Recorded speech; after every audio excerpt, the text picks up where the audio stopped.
Quiero hablarles solamente de algo que espero que inquiete su ser espiritual. Yo creo lo mismo que usted cree, que Jesucristo es el Señor, que Él vino a morir por nuestros pecados, que le ha enviado un consolador, amén. Está sentado a la diestra del Padre, que Él vino, vendrá otra vez por sus escogidos para reinar juntamente con Él.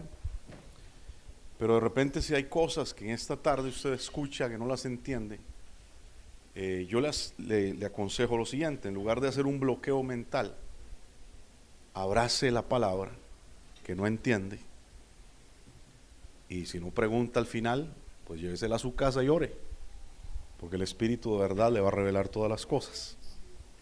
Porque hay misterios del Padre que normalmente recibimos y los rechazamos porque queremos entenderlos en nuestra mente natural, pero hay cosas que se tienen que entender con la mente de Cristo. ¿Está conmigo? Muy bien, entonces reciba en el nombre del Señor.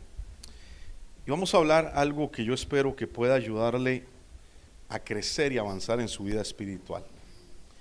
Es importante que reconozca que toda la palabra es una parábola. La parábola es un proverbio.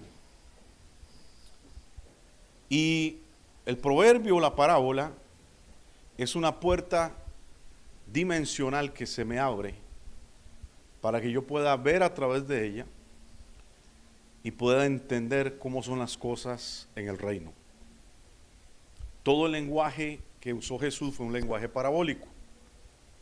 Y sus discípulos le preguntaban: ¿por qué les hablas con parábolas? Y él decía que era necesario hablar con parábolas para que los que oyeran no entendieran. ¿Y por qué eso era lo que Jesús hacía? Porque el que es un escogido va a reconocer la voz parabólica, va a reconocer la voz del Padre a través de la parábola, y el escogido es el que tiene que entender las cosas del reino. Entonces el lenguaje de la Biblia realmente es un lenguaje parabólico. Todo lo que nos habla las Escrituras es un lenguaje parabólico. Entonces vamos a leer el libro de Apocalipsis, que también es un libro parabólico. No tiene que ver con eventos finales, sino que tiene que ver con parábolas de cómo nosotros tenemos que alinear nuestra vida a la voluntad del Padre. Pero normalmente la iglesia ha estado esperando que sucedan los eventos. Mientras la iglesia espera que sucedan los eventos, se ha vuelto irresponsable para hacer lo que tiene que hacer. Pero la iglesia tiene que estar entendiendo lo que el Padre le dice, lo que el Espíritu le dice a la iglesia, para que pueda actuar conforme a la voluntad del Padre. Entonces, la iglesia entendida no es una iglesia que espera guerras, que espera terremotos, que espera que se caigan las estrellas o que espera eventos. La iglesia entendida es una que está parada viendo las cosas del reino y haciendo la voluntad del Padre. Leamos Apocalipsis capítulo 8, verso del 10 al 11. El tercer ángel tocó la trompeta, y cayó del cielo una gran estrella, ardiendo como una antorcha, y cayó sobre la tercera parte de los ríos y sobre las fuentes de las aguas.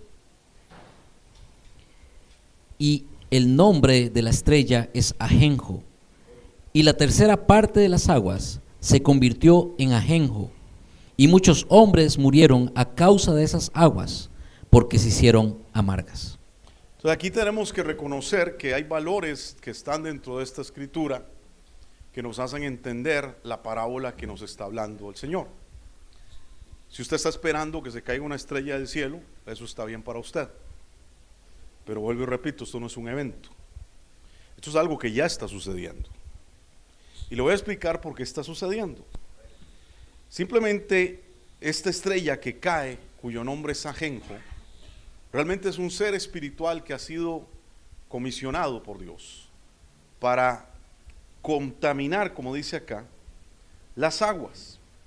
Y las aguas representan algo muy importante para nosotros. ¿Alguien sabe lo que representan las aguas? Levante la mano sin temor. La palabra. Entonces, este ser espiritual ha sido destinado para traer una distorsión en la palabra. No porque el Señor quiere que la gente no entienda la palabra, sino porque, como repito, es necesario que el que es un escogido la pueda entender. ¿Me está siguiendo? Jesús decía, yo les hablo en parábolas para que aquellos nos escuchen y se conviertan y yo los tenga que salvar. Y nos guste o no nos guste, hay una simiente sobre la faz de la tierra que es una simiente ajena y contraria a la simiente de los hijos del Padre. Y cuando hablamos de la amargura que está en la palabra, tenemos que entender que esto se refiere a una distorsión de la verdad. Ahora, ¿qué es la verdad? Para nosotros, si empezamos a preguntar, probablemente todos estaremos en un acuerdo de que verdad es contrario a la mentira, ¿cierto? Pero realmente usted tiene que entender que este valor en el reino es más importante que eso, es más elevado. Diga conmigo, los valores del reino son más elevados. Cuando usted entiende que tu palabra, Señor, es la verdad, ¿qué quiere decir eso?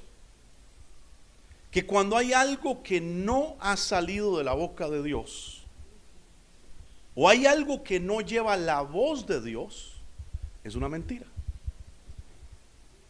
Por ejemplo, ¿cuántos recuerdan que Jesús tuvo que ir a un desierto y pasó 40 días de ayuno? Y aparece al final del tiempo de ese ayuno Satanás. Porque Satanás no aparece cuando usted empieza el ayuno, va a aparecer cuando termina. ¿Y por qué viene Satanás?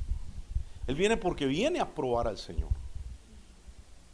Y ojo con esto, Satanás no es enemigo de Dios. Todos tienen la idea tradicional católica romana de que Dios tiene un pleito con el diablo, que él es su enemigo y que estamos en guerra, que se está en guerra. Realmente no es. Satanás es enemigo de la simiente de Dios, pero no es enemigo de Dios. Pero Satanás es un instrumento para que nosotros seamos zarandeados. Recuerda el momento que Pedro le dijo a Jesús, Jesús, yo iré contigo hasta las últimas consecuencias, y el maestro se vuelve y le dice, eso se lo dijo cuando Pedro le decía que no muriera, pero cuando él le dice que quiere ir hasta la muerte con él, le dice, Satanás te pidió para zarandearte, y yo he rogado para que aguantes. Jesús no se puso en una posición de decir, tranquilo, yo lo voy a reprender, yo voy a orar por ti para que puedas soportar. Diga conmigo, Satanás es una prueba que tenemos que soportar. En el caso de Jesús en el desierto aparece Satanás y lo empieza a probar. ¿Con qué lo prueba?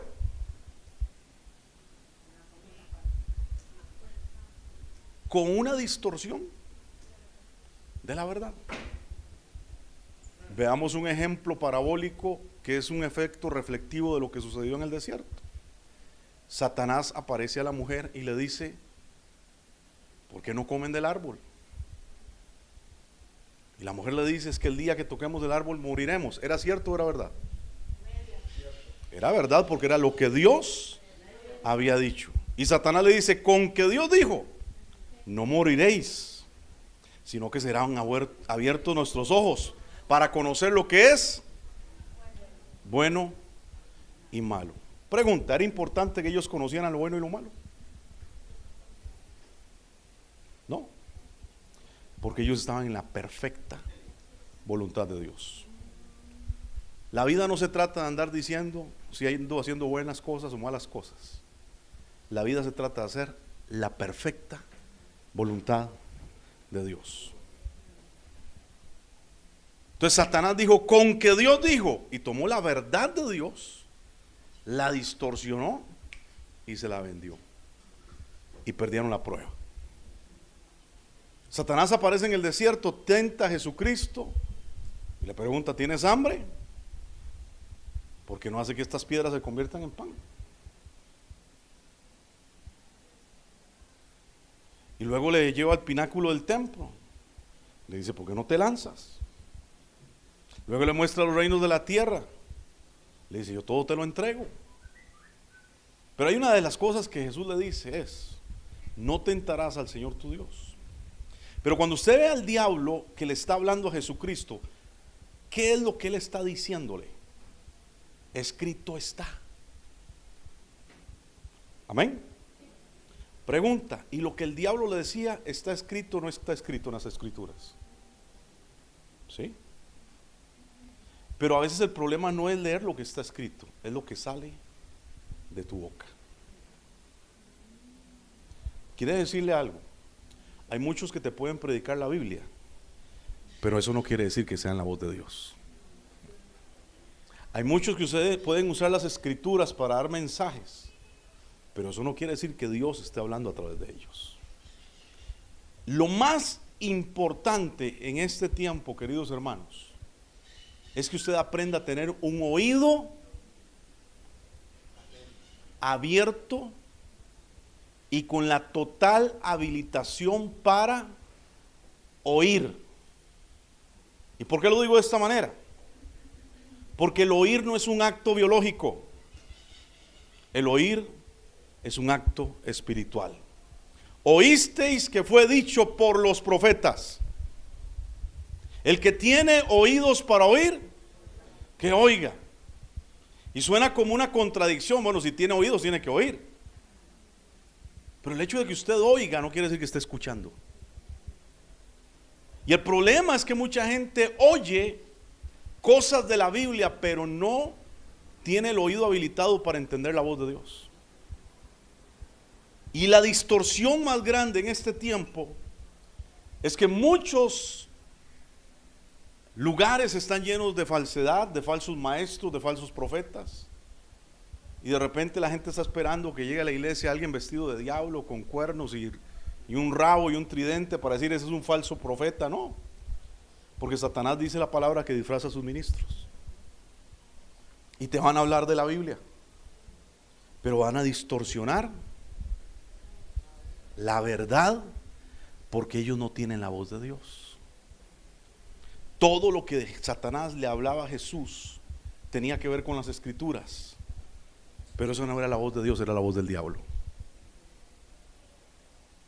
¿Me está siguiendo? Entonces, lo más importante en este tiempo es entender que hay fuentes que están contaminadas, que hay fuentes que están en amargura. Porque le voy a decir algo: la amargura tiene que ver con un estado donde nos hemos salido de hacer la voluntad de Dios. Y la amargura es un estadio previo a la muerte espiritual. Y mucha gente está en amargura. Mire, yo conozco ministros que están haciendo grandes cosas a la vista de todos los hombres, pero en su corazón hay amargura. Hay insatisfacción. No hay paz. Hay conflicto. ¿Saben por qué? Porque ellos están haciendo su agenda, pero no están haciendo la agenda de Dios. Porque están haciendo su deseo, pero no están haciendo el deseo de Dios. Y en el momento que tú empiezas a hacer lo que tú quieres, pero no lo que el Padre te pide, tú caes en amargura. La amargura es un estado contrario a aquel que camina en la voluntad del Señor. Y hay fuentes que se están contaminando en este tiempo. Por ejemplo, los hijos están contaminándose. Las finanzas se están contaminando. Las relaciones sociales se están contaminando. La salud se está contaminando. Los matrimonios se están contaminando. Las posesiones, la fama. Todas estas 7 fuentes son fuentes que están siendo contaminadas por causa de que no entendemos los diseños perfectos de Dios para cada una de estas cosas. Entonces queremos vivir, por ejemplo, hoy hablábamos en una reunión con el hermano Darío acerca de temas de hombres en el matrimonio. Y uno de los problemas que yo identifico de lo que conversamos es que todo el mundo quiere vivir su matrimonio ¿cómo? A como yo aprendí de mis papás. Entonces venimos a una nueva relación y empezamos a hacer en esa relación exactamente lo que aprendimos de otro lugar. Pero ¿qué dice el Génesis? ¿Cuál es el primer mandamiento de Génesis? Por tanto, dejará el hombre a su padre y a su madre, y se unirá a su mujer, y serán una sola carne. Entonces yo tengo que buscar el diseño de Dios, no para vivir como vivían mis suegros o como vivían mis papás, sino para vivir haciendo la voluntad de Dios. Y la gente cae en amargura porque cuando se levantan después de unos días de estar casados dicen: pero es que usted no cocina como mi mamá. Y yo he conocido hombres que han enviado a su esposa a la casa de la suegra para que les enseñe a cocinar como ellas cocinaban.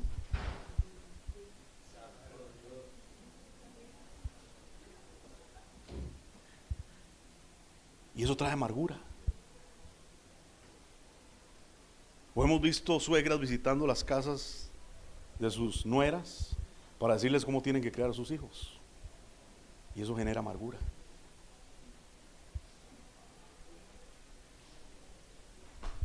De eso hablamos en la mañana, ¿cierto? Y ese mismo silencio era el que se dio aquí. Porque todo lo que hacemos nosotros, que es nuestro deseo, que es nuestro plan, genera amargura. Le voy a contar cuál era mi plan cuando yo me casaba. Voy a llegar todos los días a mi casa, me voy a meter en la cama, voy a prender el tele, y va a llegar mi esposa con una bandeja con la cena, y yo voy a comer ahí. Es más, ni me voy a lavar los dientes, ahí voy a comer y ahí quedo dormido, y al día siguiente me levanto. Mi esposa me lo hizo 3 días y al cuarto me pateó la cama, porque yo quería hacer mi deseo, pero no había entendido cuál era el plan para mi esposa y para mí. Y así vivimos en nuestras relaciones, así vivimos haciendo las cosas con los hijos, así vivimos haciendo las cosas en las finanzas. Es muy raro encontrar un cristiano que entienda que su economía no es suya. Todos se creen dueños de su dinero, todos se creen dueños de su casa, todos se creen dueños de su carro, hasta que todos lo pierden y empiezan a llorar a Dios para que los ayude. Pero todo el diseño que Dios tiene para nuestras finanzas, nuestra economía, es de Él, no es tuyo. Tú eres mayordomo. Mientras sigas sintiéndote dueño, vas a fracasar, porque tú eres mayordomo y tienes que hacer la voluntad de Dios. Pero el problema es que como no has entregado tu corazón a Dios, te cuesta entregarte el dinero. Si tú entregaras verdaderamente tu corazón a Dios, tu dinero queda en último lugar. Usted no tiene ningún problema de hacer con su dinero no lo que usted le da la gana, sino lo que el Padre le dice que tiene que hacer. Pero honestamente, ¿cuántos de ustedes oran antes de ir al cajero automático a sacar el salario, sacar el dinero que tienen ahí? ¿Cuántos de ustedes oran y dicen: Señor, ¿qué es lo que tú quieres que yo haga con este dinero? Pero entonces caemos en amargura financiera. ¿Sabe por qué? Porque andamos enredándonos, haciendo lo que a nosotros nos parece que tenemos que hacer. Entonces diga conmigo: las fuentes se han contaminado. Entonces deja de esperar que una estrella caiga del cielo. Es que ya hay una amargura. Y empieza a identificar en tu vida en qué estás amargado. Yo quiero que mis hijos hagan esto. Tú sabes lo que Dios quiere para ellos. Estando en Toluca, por cierto, el Señor le habla a mi esposa y le dice: las esposas y el esposo de tus hijos no están en Costa Rica. ¿Sabe qué dice yo? Yo vine a Costa Rica y conseguí una escopeta. Pero si yo soy un necio, ¿sabe qué hago yo? Sale un patas vueltas, con todo respeto. A los patas vueltas. Sale cualquier persona en el camino y yo digo: pues que vaya a probar. ¿A probar qué? Es que tienen que experimentar la vida. Que tienen que estar experimentando la vida.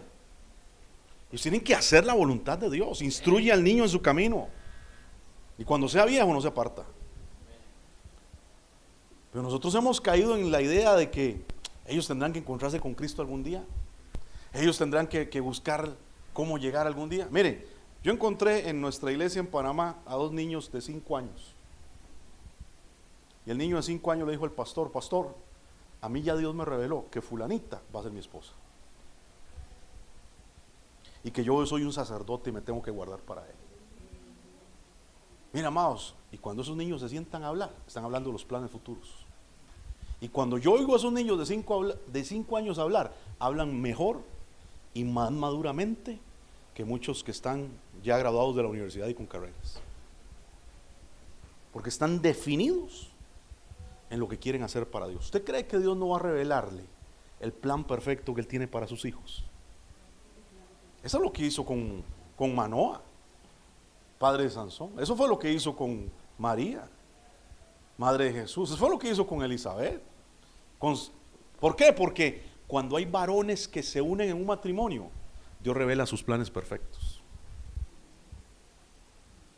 Y con todo respeto a los que ya se casaron, ¿usted halló esposa o encontró mujer? Porque hay gente que encontró mujer. Pero la operación de hallar esposa es una operación para entendidos. Porque el que haya esposa, halla el bien de Jehová. ¿Cuánta gente hoy vive en amargura en su relación matrimonial?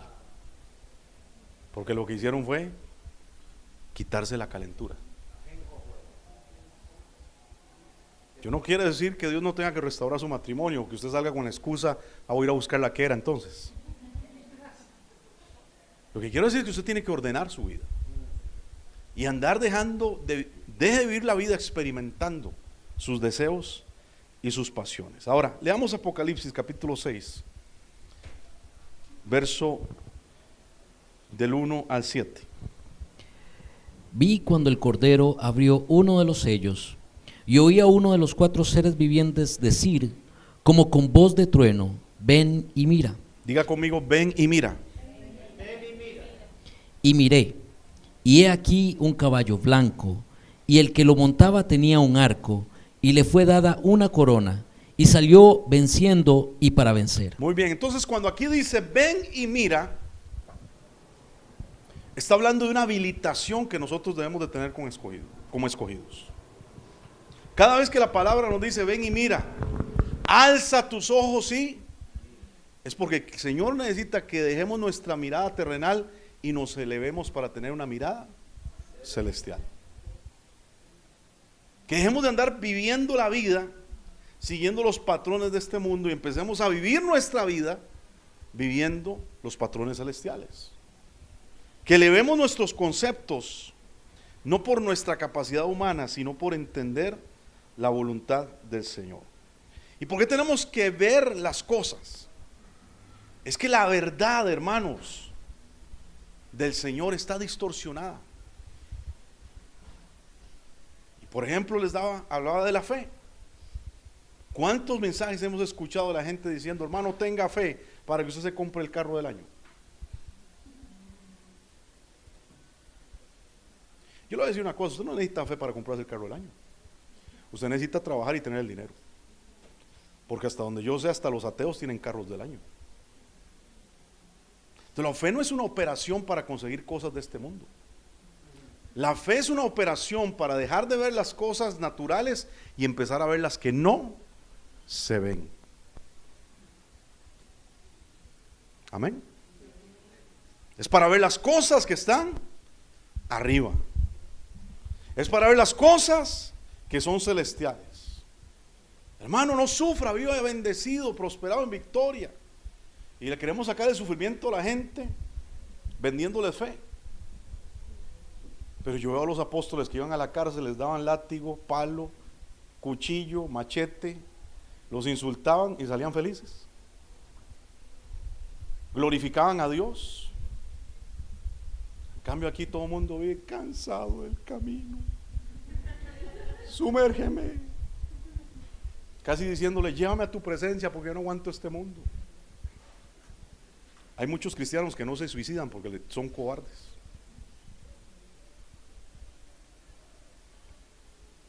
Pero deberían empezar a entender que los placeres de este mundo no son los que van a cambiar mi vida, es el hacer la perfecta voluntad de Dios. Es poner mi mirada en las cosas eternas. Por eso cuando usted pone su mirada en las cosas eternas, usted se quita la amargura. Usted se saca la competencia. Desde que yo entendí esto, mis diciembres son una bendición. ¿Sabe por qué? Porque yo no ando compitiendo con el que se compra el televisor, con el que tiene tal dinero para comprarse tal cosa, porque yo disfruto no de los tiempos de este mundo, yo disfruto hacer la voluntad de Dios. Dígale que está a su lado, hacer la voluntad de Dios te hace bien. Es el bien del Señor. Si yo quiero andar haciendo lo que la gente me dice, voy a andar amargado. Si alguien me dijo por ahí, pastor, ¿usted por qué no se compra un carrito así como para su nivel? Y yo dije, ¿cómo que es? ¿Cuál es el nivel mío? A ver, Maserati, Lamborghini. Porque la gente mide tu vida por las cosas de este mundo. La gente te define por las cosas de este mundo. Y le voy a decir algo con mucho amor y respeto, pero yo dejé de andar con pastores porque en toda reunión de pastores lo primero que te preguntan es: ¿y cuánta gente tenés en la iglesia?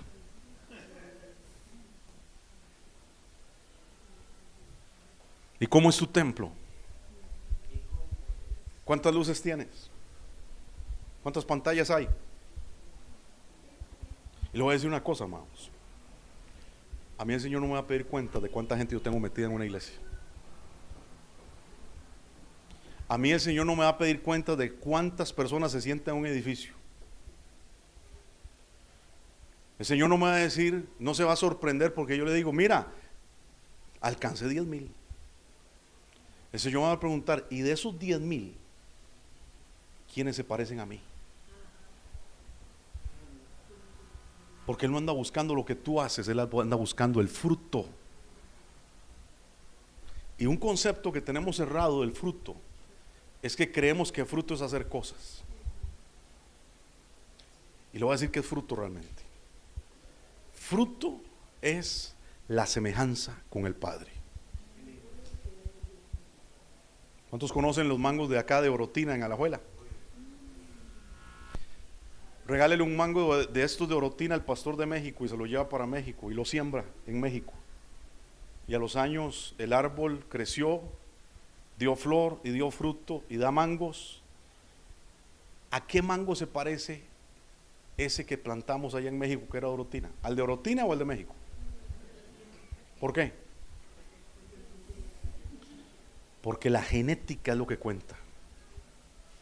Tú fuiste traído de la eternidad de esta tierra para dar fruto, y si lo que das en tu vida no se parece a lo que está en el cielo, tú no eres nadie para Dios. Pero yo eché fuera demonios, yo sanaba enfermos, yo levantaba muertos y limpiaba leprosos, y el Señor te dirá: apártate de mí, hacedor de maldad, yo nunca te conocí. ¿A quiénes conoce el Padre? A los que se parecen a Él. Estamos tan llenos de actividades que hemos descuidado a la gente para que pueda dar fruto. El Señor te va a preguntar un día: ¿cuánto levantaste para que se parezcan a mí? ¿En cuántos te reproduciste para que sean como yo? Para que hablen como yo, para que hagan lo que yo quiero. Mi Padre y yo, decía Jesús, uno somos. Yo no hago lo que yo quiero, yo hago lo que veo al Padre hacer. Las palabras que yo os digo son aquellas que yo escucho del Padre. Amados, y esto nos hace entender que tenemos que aprender a ajustar nuestra vida, a achicarnos. ¿Por qué? Porque la distorsión que hay de la verdad es muy alta y tenemos que ser libres de esta distorsión. Y uno de los más grandes problemas que hay es que muchos andan razonando la palabra, pero no entienden la palabra. Y el razonamiento es la operación de tu ser carnal, pero el entendimiento es la operación de tu ser espiritual. Tú puedes tener mucha teología y eso está bien, pero lo único que haces es razonar. Tú estás en una operación de tu carne. Leamos por favor Habacuc capítulo 3 verso 2.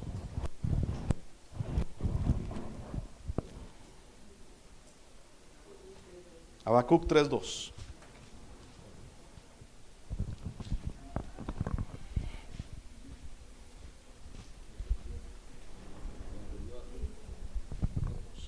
Oh Jehová, he oído tu palabra y temí. He oído tu palabra. Y temí. He oído tu palabra. Y temí. He oído tu palabra. Y temí. ¿Cuánta gente va a un culto, escucha un mensaje y se van a pecar después? Temer a Dios es conocer a Dios. Y cuando tú no temes a Dios, porque tú no lo conoces. Cuando tú vives una vida religiosa, congregándote, escuchando mensajes y saliendo de los cultos y viviendo igual como siempre, tú no conociste a Dios nunca. Nosotros teníamos un lugar donde teníamos 2 servicios.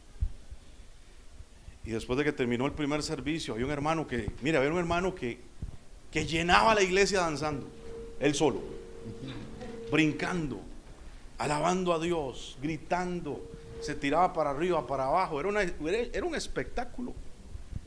Y él salía alegre del culto y venía con esa euforia. Se lo encuentra un hermano que venía para el segundo servicio y le pregunta: ¿por qué vienes tan alegre? Y dice: hermano, vieras qué culto, qué unción, qué palabra, qué danza, qué música, qué esto, qué lo otro. Y esa palabra estuvo tremenda, el mensaje. Y el otro le pregunta: ¿qué fue lo que hablaron? Mira, yo no me acuerdo, pero estuvo bueno. Gente que viene de retiros, danzando, se paran en el altar, le piden perdón a la abuela, a los hijos, a la suegra, imagínense. El lunes en la mañana están otra vez caídos. ¿Sabe por qué? Porque no han conocido a Dios. El que conoce a Dios le teme.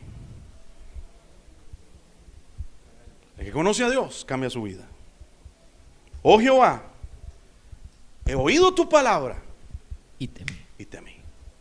He entendido y te conozco. Sé quién eres. A mí no me meten cuento. A mí no me engañan. A mí no me vienen con fábulas.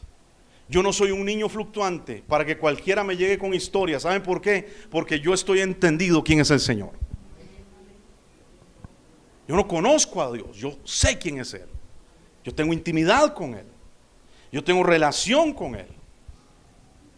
Yo tengo que empezar a entender que la relación con Dios la tengo que empezar a construir todos los días.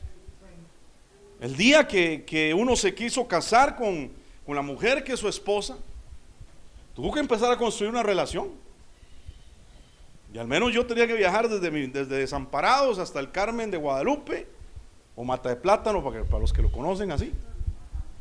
2 horas en bus, miércoles en la noche después del trabajo, dele en el bus 2 horas, 30 minutitos, besitos, mi amor, esto, lo otro, y regresar 2 horas para mi casa durante 2 años, construyendo una relación, haciendo sacrificio. ¿Sabe cuál es el problema del cristiano? Que cree que no tiene que hacer ningún sacrificio. Pero el sacrificio es inminente para aquel que quiere entender la voluntad de Dios. Romanos 12:1. Os ruego por las misericordias de Dios que presenten vuestros cuerpos como un sacrificio vivo, santo y agradable a Dios, porque esa es vuestra verdadera adoración. Tu adoración no es levantar manos en un culto, tu adoración es todos los días ir al altar y entregarte. Morir a tus deseos, morir a tus pasiones. Verso 2. Y someteos entonces a la transformación de vuestro entendimiento, para que puedas comprobar que la voluntad de Dios es buena, agradable y perfecta. Y eso es una cuadratura porque también es misteriosa. Nosotros somos administradores de los misterios de Dios. Y los misterios de Dios no están para cualquiera, están para los que hacen un sacrificio. Pero nosotros queremos que con un culto profético Dios nos revele el plan de vida. ¿Aló? Creemos que con un día que nos portamos bien ya Dios tiene que cambiarnos. Creemos que con un culto que fuimos y salimos así como Alka-Seltzer, ¿verdad? Ya el Señor tiene que hacer todo lo que nosotros le pidamos. Tú tienes que demostrar que eres fiel a Dios. Tienes que demostrar fidelidad al Señor. Tienes que demostrar que tienes un corazón para Él. Habacuc 3:2 de nuevo. Oh Jehová, he oído tu palabra y temí. Oh Jehová, aviva tu obra en medio de los tiempos. En medio de los tiempos hazla conocer. La obra de Dios es el plan para su vida. Repito, la obra de Dios Es el plan para su vida. Aviva tu obra. Y con el respeto al que le gusta esto, y yo lo comparto y usted lo quiere vivir de esa manera, el estar avivado no es estar eufórico, es vivir haciendo la voluntad de Dios. Eso es lo que me saca de un estado de mortandad. Vivir haciendo lo que a Dios le agrada. Dice, aviva tu obra en medio de los tiempos. En medio de los tiempos, revélala, hazla conocer. Pero ¿a quién se la va a dar a conocer? Al que tiene el oído abierto. Dígale que está a su lado, que tiene oídos. Oiga, usted puede comprar un libro que dice cómo escuchar la voz de Dios y aprendérselo de memoria y tener los 10 pasos para lo que sea. Pero si usted no ha inclinado su oído al Señor, usted no va a escuchar la voz de Dios. ¿Cuál es el resultado de que yo escuche la voz de Dios? Que hay temor en mi corazón. Mira, los cristianos cantan, Señor, yo quiero verte, yo quiero verte, yo quiero verte, yo quiero verte. Moisés decía, yo no quiero verte porque me quiero morir.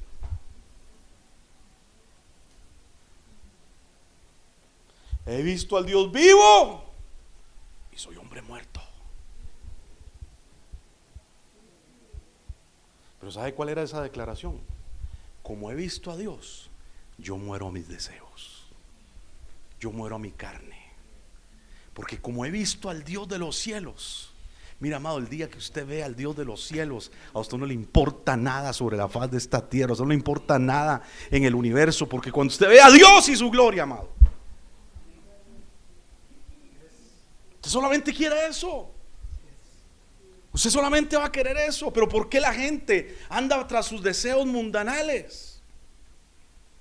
Porque no han elevado su mirada. Viven distorsionando la verdad. Todo lo que usted ve acá es una distorsión de la verdad. Porque esto no es lo real.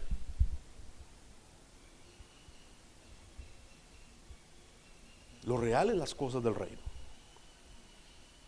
Lo real son las cosas de arriba. Y tenemos que empezar a desafiarnos, a entrar en un proceso donde podamos desconectarnos de este engaño y empezar a vivir en la verdad del Señor. Empezar a vivir lo que Él tiene para nosotros. En la ira, ¿qué dice Habacuc? En la ira, acuérdate de la misericordia. De la misericordia. La misericordia es la habilitación de los escogidos en el camino del Señor. Misericordia no es ir a darle comer a los pobres en la calle. Lea la parábola del buen samaritano y se dará cuenta que el que usó misericordia lo que hizo fue agarrar a una persona que había sido entregada, caído en manos de ladrones, golpeado, asaltado, herido, sacado del camino y tenía que retornar al camino. Es una parábola que no nos está hablando de ir a hacer caridad, sino de encontrar a aquellos que han vivido una distorsión de la verdad y se han salido del camino para que regresen al camino del Señor. Y le voy a decir que esto no tiene que ver con gente que está fuera de las congregaciones. Probablemente tiene que ver con mucha gente que está en una iglesia, pero está totalmente perdido del camino del Señor. Amén. Leamos Apocalipsis capítulo 5, verso del 1 en adelante. Y vi en la mano derecha del que estaba sentado en el trono un libro escrito por dentro y por fuera. Un libro escrito por dentro y por fuera, sellado con 7 sellos. Y vi a un ángel fuerte que pregonaba a gran voz: ¿quién es digno de abrir el libro y desatar sus sellos? Y ninguno, ni en el cielo, ni en la tierra, ni debajo de la tierra, podía abrir el libro ni aún mirarlo. Y lloraba yo mucho, porque no se había hallado a ninguno digno de abrir el libro, ni de leerlo, ni de mirarlo. Y uno de los ancianos me dijo: no llores.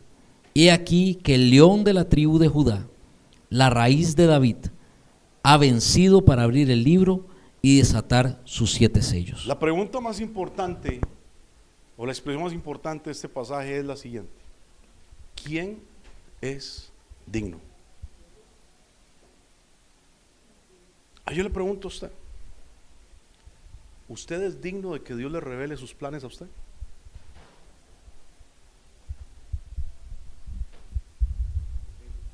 ¿Usted es digno de que Dios le revele sus misterios? ¿Usted es uno que ha sido hallado digno? El profeta Juan llora y dice: ¿quién es digno? No hay nadie digno. No hemos hallado ninguno que sea capaz de abrir estos sellos, estas revelaciones de este libro que tiene que hablar de cosas que son misterios para que nosotros los entendamos. Pero hay uno que es digno. Es el Cordero, es el León, Jesucristo. Ahora, ¿quiere ser usted digno? Usted no lo va a lograr por su capacidad humana. Usted lo va a lograr porque usted se hace uno con Cristo. Usted tiene que procurar ser hallado uno digno de sentarse juntamente con Cristo. ¿Cuántas veces le decimos a la gente: hermano, no estamos aquí en la tierra, estamos allá sentados en lugares celestiales juntamente con Cristo? ¿Usted es digno para eso? Porque eso es lo que tiene que suceder. Pero si nosotros vamos a ser herederos del reino, ¿somos dignos de heredarlo? ¿O somos niños fluctuantes que no pueden heredar nada? Porque mientras el niño es inmaduro, en nada difiere del esclavo, aunque sea señor de todas las cosas. Yo no sé usted, pero yo a mis hijos no les presto el carro, porque no son dignos todavía de demostrar responsabilidad para manejar un carro. Y el problema de mucha gente en lo natural, por ejemplo, es que levantan grandes herencias. ¿Cuánta gente usted ha conocido que se ha matado toda la vida por levantar una gran herencia, tener una gran casa, una finca, una quinta, una cuenta bancaria, para heredar eso a sus hijos, pero mientras trabajaron toda la vida por eso, nunca levantaron a los herederos? Y el día que se mueren, el heredero toma las posesiones y lo que a usted le costó toda la vida levantar, el hijo inmaduro en un año lo echa a perder. ¿Usted cree que Dios se la va a jugar con nosotros? Si algunos todavía no son capaces de administrar su corazón, de administrar su matrimonio, de administrar ni siquiera, mire, si usted no es capaz ni siquiera de ordenar su billetera o su cartera, si usted no es capaz de administrar las cosas de este mundo, ¿usted cree que el Padre le va a confiar las verdaderas?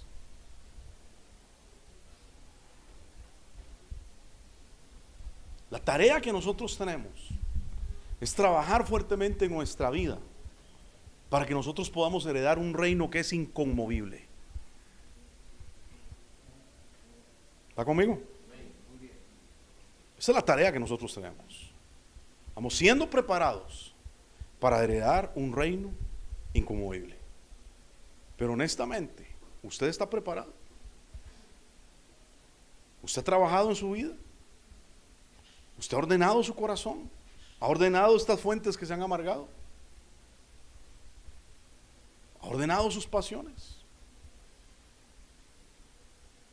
Mire, yo por ahí de noviembre, yo hice una declaración de esas que uno se cree así como sacando pecho cuando las hace y después, tome papá.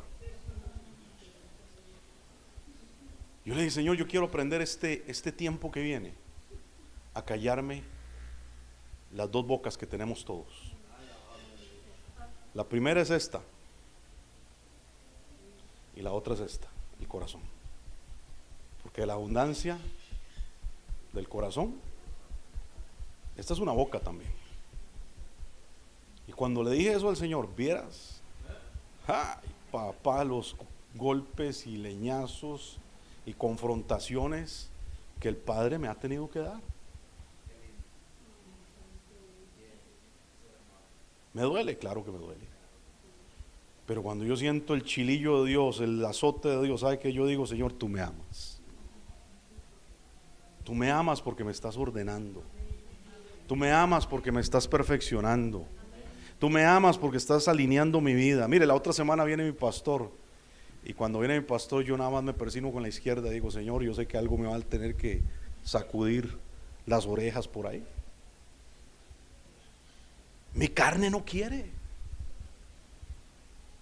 pero a mi espíritu le hace bien. Mi carne no quiere, pero mi espíritu necesita